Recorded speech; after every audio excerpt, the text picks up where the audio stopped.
Assalamualaikum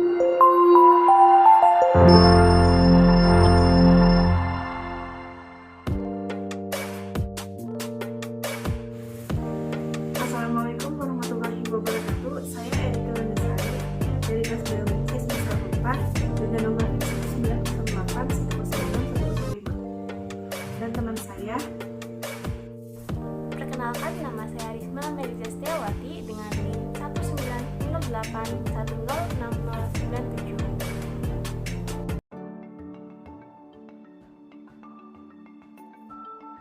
Chordata berasal dari bahasa Yunani, yaitu korde yang berarti dawai atau senar atau tali. Sesuai dengan namanya, anggota kelompok chordata ini memiliki notochord atau chorda dorsalis yang memanjang sebagai kerangka sumbu tubuhnya. Animalia ini memiliki ciri-ciri multiseluler, heterotrof, eukariotik, dan tidak memiliki dinding sel. Nah, animalia dikelompokkan dalam dua golongan besar, yaitu ada invertebrata dan ada vertebrata. Jika invertebrata itu meliputi Porifera, Coelenterata, Platyhelminthes, Nemathelminthes, Annelida, Mollusca, Arthropoda, dan Echinodermata. Nah, dan terakhir itu vertebrata, meliputi satu filum yaitu Chordata. Ciri-ciri Chordata. Yang pertama, mempunyai notochord, yaitu suatu tangkai pendukung atau semacam tulang rawan yang memanjang di bagian dorsal, tepatnya di bawah susunan syaraf. Nah, yang kedua, tali saraf dorsal, yaitu tabung yang berasal dari serat saraf yang berkembang menjadi sistem saraf pusat yang terdiri dari otak dan sumsum tulang belakang dalam subfilum vertebrata.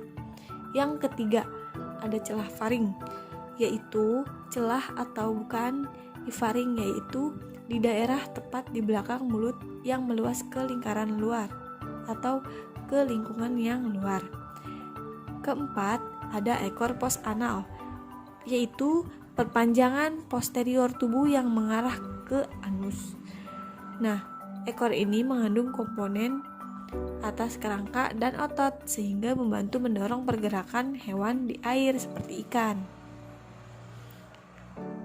Pada hewan vertebrata juga digunakan untuk memberikan keseimbangan. Yang kelima, hewan-hewan ini sudah memiliki organ-organ pencernaan seperti mulut, faring, usus, dan anus.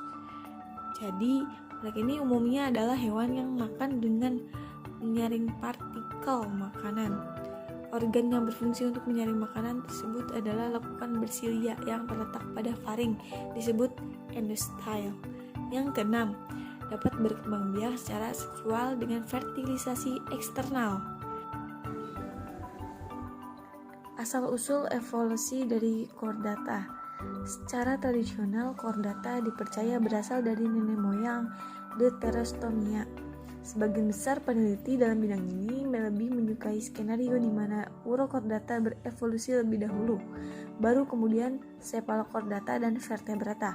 Namun, penelitian yang lebih baru berdasarkan filogenetik molekuler, genom, dan bidang evolusi mendemonstrasikan bahwa Echinodermata dan Hemichordata membentuk sebuah kelas. Lalu Urochordata dan Cephalochordata dan vertebrata membentuk kelas yang lain. Nah, lebih jauh pada kelas Chordata, Cephalochordata terpisah lebih dahulu, lalu kemudian Urochordata dan vertebrata membentuk sister group. Pandangan ini telah menjadi konsensus yang didukung oleh berbagai data dan argumen dari berbagai disiplin ilmu.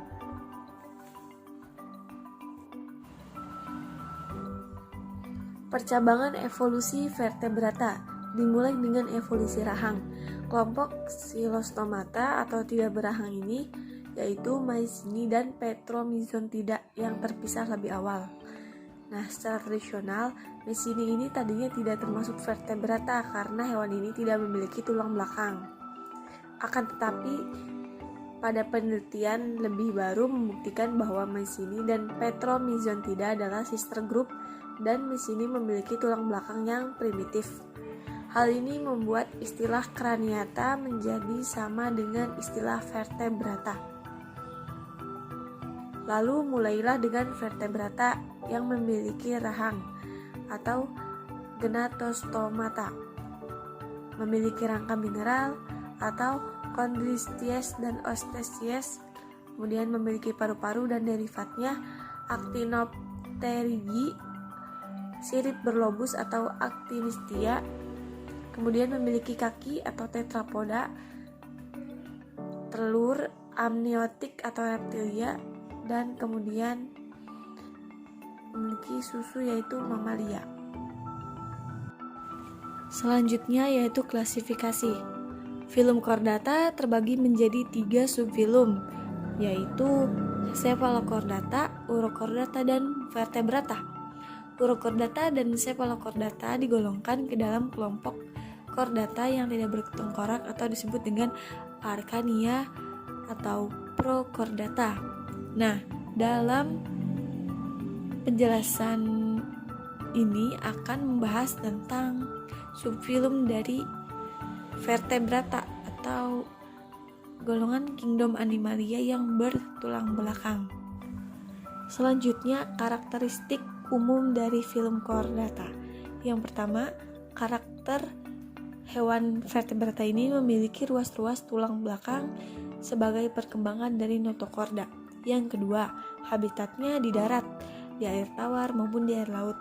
Nah, hewan vertebrata ini memiliki bentuk kepala yang jelas dengan otak yang dilindungi oleh kranium atau tulang kepala.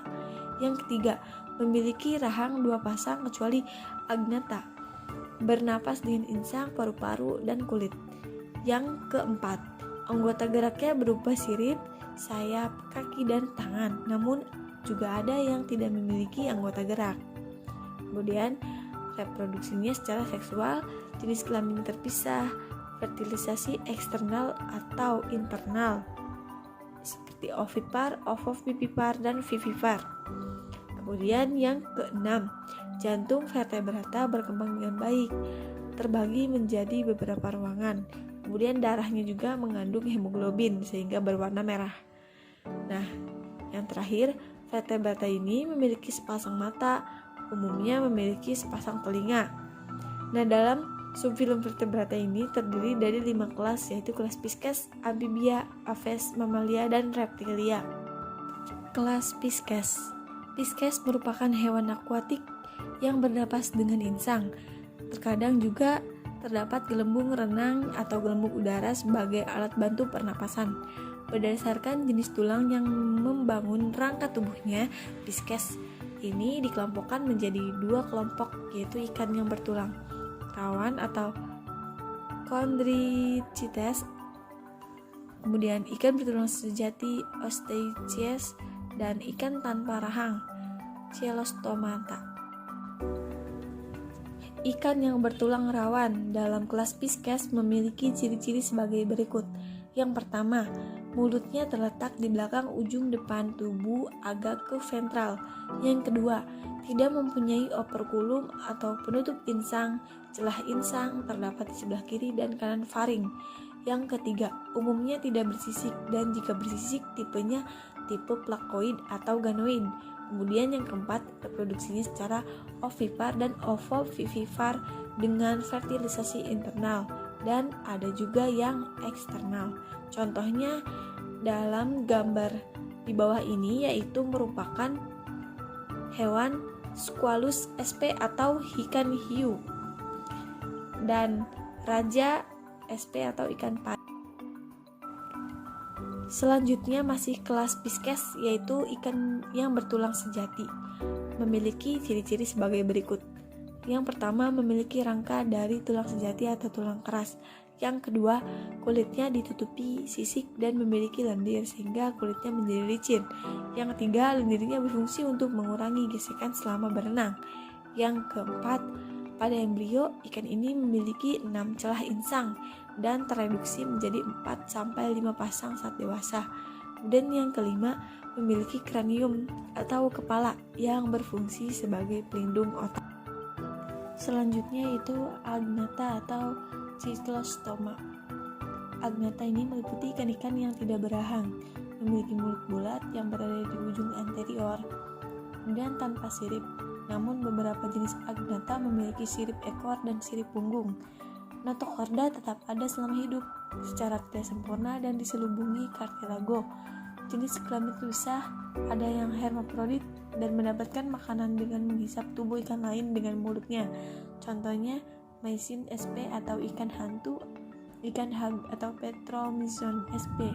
Contohnya itu lamprey atau belut laut. Selanjutnya yaitu kelas Aves atau burung. Terdiri sekitar 9.000 jenis. Seluruh tubuh burung ditutupi oleh bulu kecuali kaki dan paruhnya. Bulu dan paruh burung terbuat dari keratin. Burung tidak memiliki gigi untuk mengunyah makanannya, tetapi ia memiliki tembolok. Burung memiliki sayap yang dapat membedakannya untuk membantunya terbang. Akan tetapi ada beberapa burung yang tidak dapat terbang, seperti burung kasuari dan burung unta, seperti yang ada di gambar bawah ini. Selain itu, burung juga sebagai hewan yang suhu tubuhnya tetap homoiтерm. Burung bernapas dengan paru-paru. Selain itu, pernapasan burung dibantu oleh pundi-pundi udara ketika terbang. Nah, burung melakukan fertilisasi di dalam tubuh betinanya.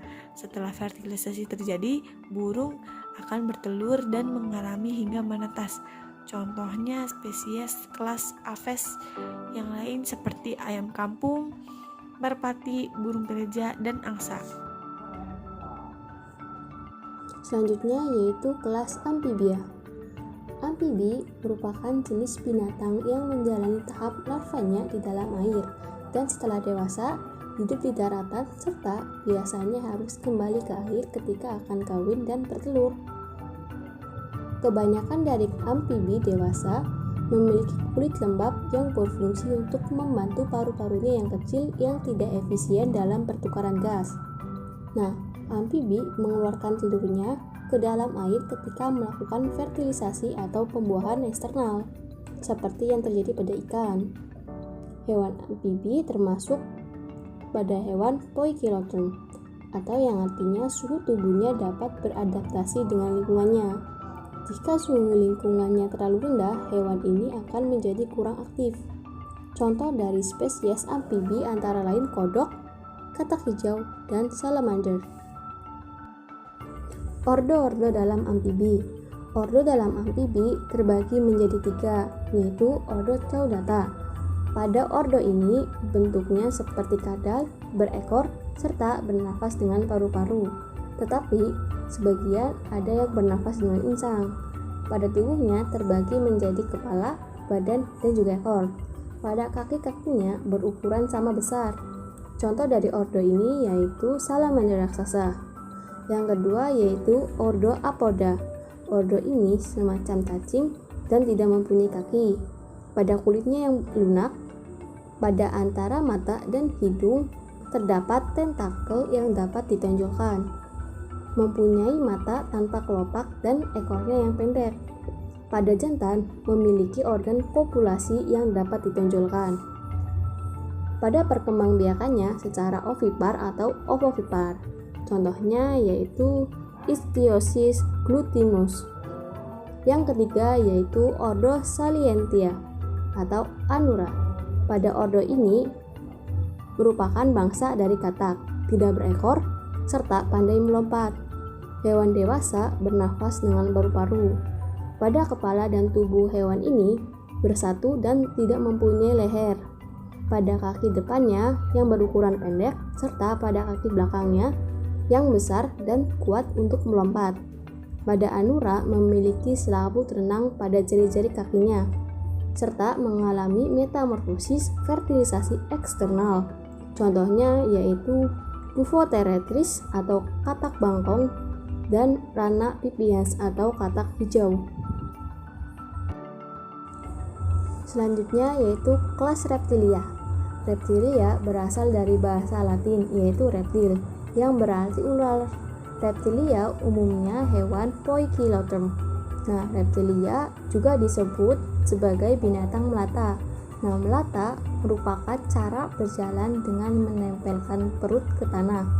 Reptilia terdiri atas ular, kadal, kura-kura, dan buaya. Pada reptilia menyimpan telurnya yang dilindungi oleh kulit tebal dan memiliki membran internal. Pada reptilia melakukan fertilisasi internal. Seperti pada amfibi, Reptilia juga merupakan hewan yang menyerap panas dari lingkungan luarnya.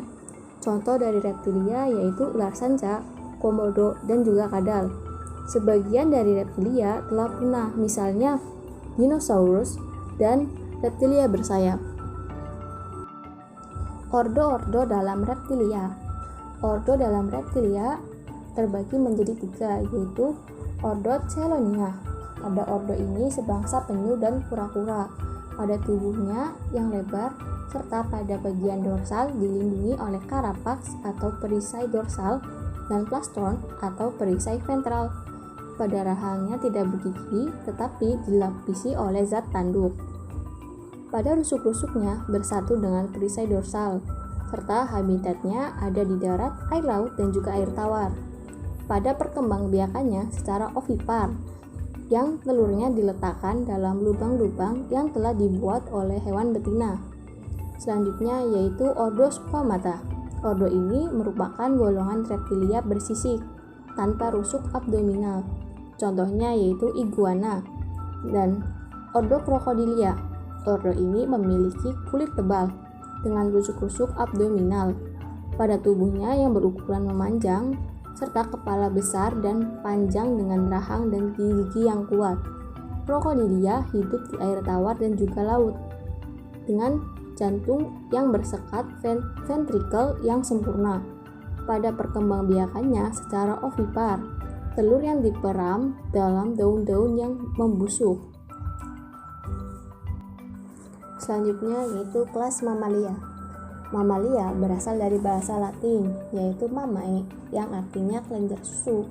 Pada kelas mamalia terdiri atas sekitar 5.000 jenis yang dikelompokkan menjadi 26 ordo. Mamalia memiliki karakteristik umum yaitu memiliki rambut, memiliki 3 tulang di telinga bagian tengah, serta memiliki kelenjar susu. Pada mamalia memiliki volume otak yang lebih besar dibandingkan dengan hewan vertebrata lainnya. Pada suhu badan mamalia tetap atau tidak dipengaruhi oleh suhu lingkungan luarnya. Serta pada alat pernapasan mamalia yaitu paru-paru. Mamalia juga memiliki kemampuan adaptasi yang tinggi. Ordo-ordo pada mamalia. Yang pertama yaitu monotremata atau mamalia berparuh. Contohnya platypus. Yang kedua, karnivora atau mamalia pemakan daging. Contohnya kucing. Yang ketiga, rodentia atau mamalia pengerat. Contohnya tikus mencit. Yang keempat, cetacea atau mamalia air. Contohnya paus. Yang kelima, Chiroptera atau mamalia bersayap. Contohnya yaitu kelelawar. Yang keenam yaitu marsupialia atau mamalia berkantung. Contohnya kanguru. Yang ketujuh yaitu proboscoidea atau mamalia berprobosis. Contohnya gajah. Dan yang terakhir yaitu primata. Contohnya bekantan. Selanjutnya, manfaat dari chordata. Yang pertama yaitu pada chordata menyediakan petunjuk mengenai asal-usul vertebrata dari sudut pandang evolusi. Yang kedua, pada tunicata mengandung bahan kimia yang unik dan beberapa dapat dimanfaatkan sebagai obat. Yang ketiga, chordata sebagai sumber bahan makanan, misalnya pada daging atau telur ayam dan juga susu sapi. Yang keempat yaitu chordata sebagai bahan baku industri tekstil, misalnya pada pemanfaatan rambut domba untuk dijadikan wol. Selanjutnya, chordata sebagai objek penelitian.